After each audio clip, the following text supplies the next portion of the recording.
বন্ধুরা, এই যে আমি আর মাসি আমরা হাঁটতে বেরিয়েছি। আর আজকে আমরা পলাশ ফুল তুলব, তো ওই জন্য এসে গেছি। কদিন থেকে ভাবছিলাম পলাশ ফুল তুলব। আমাদের এখানে অনেক পলাশ গাছ আছে, তো আমরা এই যে গাছের কাছে চলে আসছি। এই যে মাসিকে তোলা করাচ্ছি ফুলগুলো।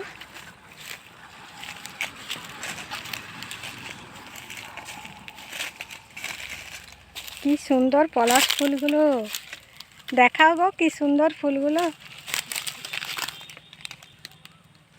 দারুণ। এই যে কার কার পলাশ ফুল ভালো লাগে বন্ধুরা অবশ্যই কমেন্টে জানাবে। মাসিকে তোলা করাচ্ছি। আর এই যে পলাশ ফুল, অনেক পলাশ ফুল ফুটেছে, এখন তো আবার শেষ হয়ে যাচ্ছে। এই যে তুলে দিয়েছে, দারুণ ফুলগুলো খুব সুন্দর।